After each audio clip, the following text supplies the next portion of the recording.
Hello and welcome. This episode is all about empaths. I wanted to share my personal experience and just had a couple different things that piqued my interest to elaborate more and maybe help someone through their process of understanding how to embrace being an empath. So thanks for being here, and I will see you on the other side.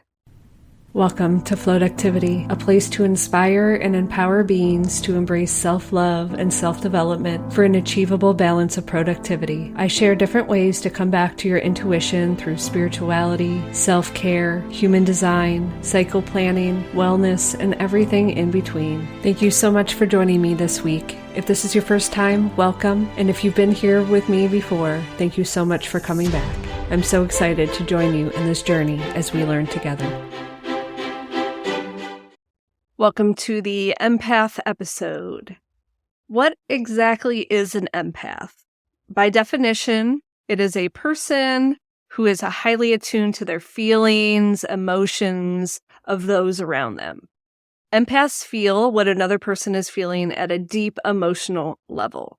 I did not know what an empath was or really allow myself to be considered an empath until more recently. But once I heard it, I felt very seen and heard, because I do. I can walk into the room and I can feel just what the emotions are going on in the room. And I also feel like that is a big reason why I burnt out from being a hairdresser. Can people be an empath and be a hairdresser? 100%. And that's ultimately what this episode is about. One of the things that piqued my interest on this was an episode of The Real Housewives of Salt Lake City. It is one of my guilty pleasures. And I can't quote it verbatim, but Lisa Barlow said something in a very upset, deep emotional state saying, like, I'm an empath. And while that probably is true, my perception is that she is an unconscious empath. And I know that's a bold statement, and that's what I'm saying. It's my perception. But ultimately, I used to play the victim of an empath, and I find it a very powerful thing, but it is up to us to set boundaries, protect our energy, and clear our energy so that the feelings and emotions of other people do not affect us. Now, do you just wake up one day having all of this set in place? No, it takes practice. It is something that is hard to do. But I find that I'm not affected by people's behaviors, emotions, reactions as much as I was in the past because I protect myself going into situations. I understand that when someone may be affecting me, I have the option to kind of take a step out of the room. I will say being a mom of 2 children always has that scapegoat. So I can use that as a thing, like, my kids need me. I need to take a moment. The people that I'm most affected by in this overwhelm of emotions are the people that are unconscious. They might be an empath, but they are unconscious of their feelings and emotions and how they affect other people. And so when I saw Lisa Barlow doing that, I remember feeling that deeply previously of how I'm an empath. Poor me, I absorb people's emotions. And another little piece to this, and I'm not sure if everybody who has an open emotional center in human design, if they are an empath, but ultimately what that means is when that is open, when you have an energy center open in human design, you are more susceptible to those around you who may have that colored in. And so I think the biggest time that I really felt that I was an empath was when I saw in my human design, I am literally designed to absorb people's emotions. And so that's when I started leaning into it, like, oh, this is a benefit. This is a gift that I have. And so if I can use it to my advantage, then I can help those around me with coaching, with certain things, because I can see and feel what they're going through and help them navigate to get out of it in a way that is empowering and feels good to them. On the other hand, of when it's that victim mentality of it, you know you're susceptible, but you didn't have those practices in place, i.e., setting the boundaries, the energetic boundaries before going into certain places and locations. Now, don't get me wrong, will all be triggered, even if we have a shield up. There are things that will trigger us into being more empathic, but it is one of those, once you know that it's up to you to set the boundaries, to clear that energy, and to use it in an empowering way. As an empath, you can change lives. I already feel like I've changed people's lives with being able to kind of see what they're feeling when I'm being able to coach with them, strategize with them one-on-one. So another aspect that came up, and I know I mentioned it earlier in this podcast, was being conscious and unconscious. And that really felt resonant in the sense of, yes, I was very unconscious with my empathy, with my empath personality. I did not know how to process that. I did not know how to give people their space to feel, because one of the things that I tend to do is being able to bring it back to myself. And I try not to do it in a selfish way. I just want to show them I know what that feels like. I can feel what you're feeling right now. And so I have a similar situation that makes me feel how you're feeling. And so it's a way to say, like, I can feel what you're feeling, and here's something that I can relate to. And this is what I've done to help me through it. And I hope my experience can empower you to also figure out a way out of it, because, we all have lessons in this life, and not everything that I do or you do will resonate with another person. If there's a little piece of their experience that can help you on your journey and make it a little easier or make you feel more understood and supported, it brings so much growth with the whole process. And that is why I've really embraced this idea of helping people strategize on what they want, is because having that gift of being an empath, I can see what emotions they're going through and hopefully help them get to a point where they're not overwhelmed, that they feel seen and heard and supported, because we're all built so differently.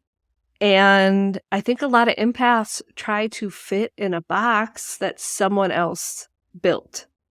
And the more we can embrace our design, understand that these things that we're given could maybe feel like a burden at first, but when we use them as a gift, it helps other people that also think that they were a burden at one point. And so using these things and flipping it to our advantage. Now, empathy and being empathic has been a difficult journey for me. And I think I find that this journey that I felt with empathy and empathic has been hard for me, because I feel like there's been times in my life where people have maybe pointed out that maybe I'm coming from a selfish place. And I think that's a part of being an unconscious empath, is you just have these overwhelming feelings. You don't know where they're coming from because they're not coming from you. And you're overwhelmed with it and you don't really know what to do with it. And so sometimes, like I said before, you may point it back to yourself, but it's just more of, I see you, I see what you're going through. And I hope that just knowing that you're not alone in this will help you through it enough. And so there was a long time where I was like, I don't have empathy. And I had many people tell me otherwise. They're like, it's the opposite. You feel so deeply that it kind of paralyzes you, or you don't even know what to do with the emotions. You might be feeling so much empathy, but it brings out anger in you, or it brings out sadness in you. Because again, you're absorbing someone else's emotions. And when you learn how to understand, especially with human design. If you look at your emotional center, if it's white, and I do think you can be empathic without having that being white or colored in. Say I'm in an argument with someone and I'm feeling overwhelmed with anger. I've realized that I have to take a step out of the room to understand, is this my anger? Is this their anger? But I also have to learn to communicate that, because if I just walk out of a room in mid-fight, that's disrespectful to someone. And so when I have these conversations, like I have to say, I just need a moment to gather myself. I have to understand where I'm coming from. Because if anger is coming from someone else and I have that emotional center open, I'm going to reflect anger back to them, even though I might not be angry at all. I might not have any reason to be angry, especially when I didn't have the self-awareness. My reaction to fights was not healthy for anybody in the fight with me, because I was just reflecting back what they were giving me. And so knowing that I have control over my own emotions, and that it's my job to see, is this mine? Is this theirs? Do I need to release and kind of energy clear before I go back in there? Is this something that we need to table and come back to? And knowing that it is up to us to make these decisions and hopefully have enough self-awareness in the process. That could be being an empath. That could be, an old poker player. I'm not sure. But I can tell usually when someone is talking and how they're feeling. And so, an extra piece to this that's being a little bit vulnerable is, now that I'm a conscious empath, it has changed my relationships. And it doesn't mean that the relationships I had in my life previously don't mean the world to me and that I love these people to my core. It means that right now in my life, I have a lot of focus on rebuilding my career. Trying to rebuild a career starting at 37, going into 39 at my 40s is overwhelming and scary, especially when you have two younger kids to care for. And so my energy is up to me to protect. And right now, the investment that I want to put in other people are people that can also empower me back. I want to talk about what you're striving to do. I want to talk about your goals. I want to talk about the things stopping you and the hard things from it. I want to empower you to know that you are so powerful in your design, and that when you honor how you're built, wonderful things can come. But for me to do that for someone, I need some support in another way. And so that energy that I had in friendships and these relationships around me had to shift, because right now my time is limited and I want to put investment into other people that are going to put investment in me. And that had to let some of my relationships fall away a little bit. And again, it doesn't mean that they're never going to be in my life. It doesn't mean that I don't love them. It doesn't mean any of that. It just means that I need a return on investment in my energy right now.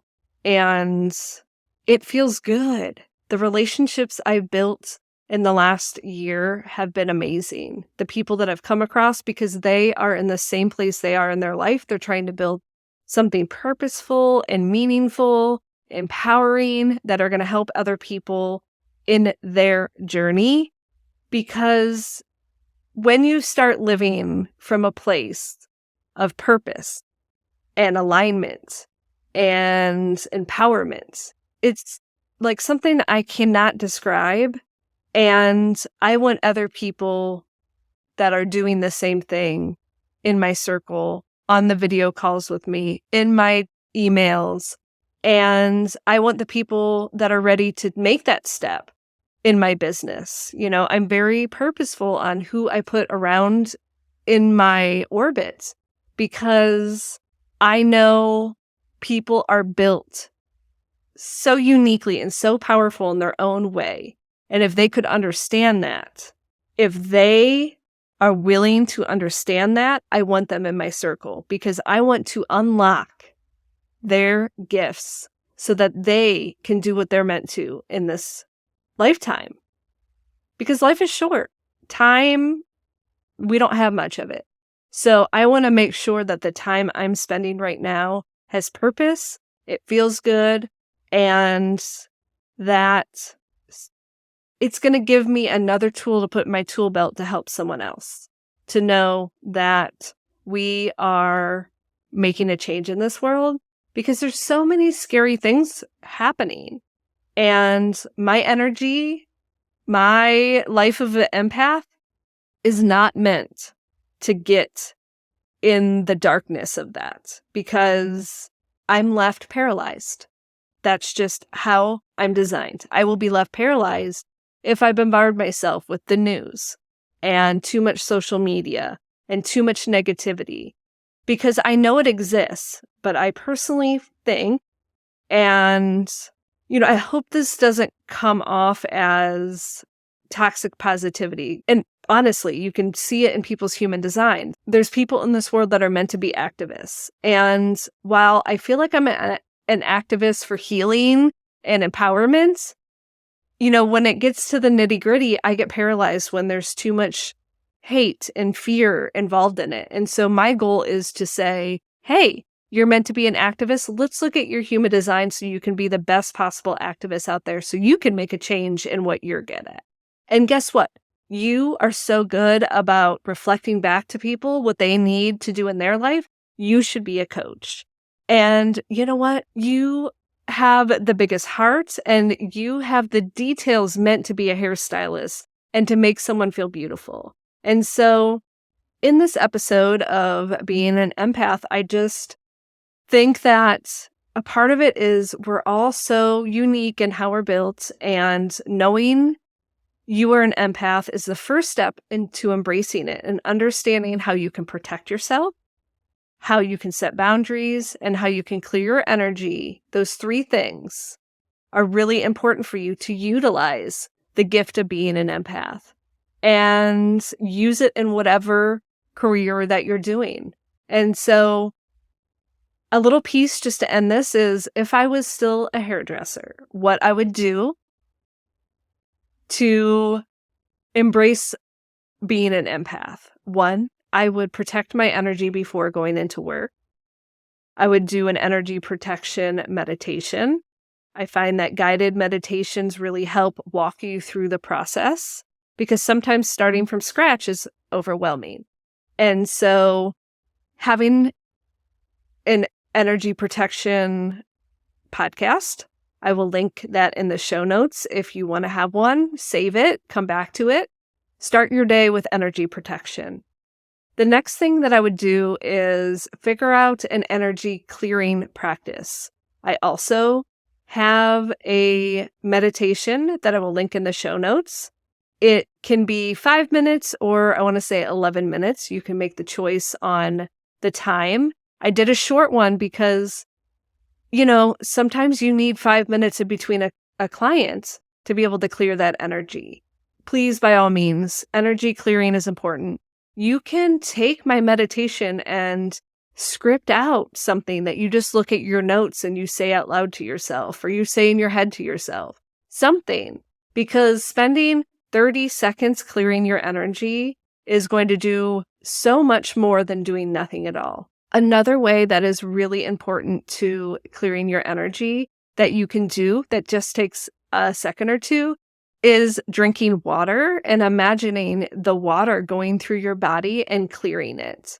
Also, using the restroom is a great way to imagine your body clearing the energy from your last client. So these are little tidbits that you can do in between each client and also at the end of the day. And I would say, at least do a 5-minute meditation at the end of the day and let those, feelings and emotions from other people clear away.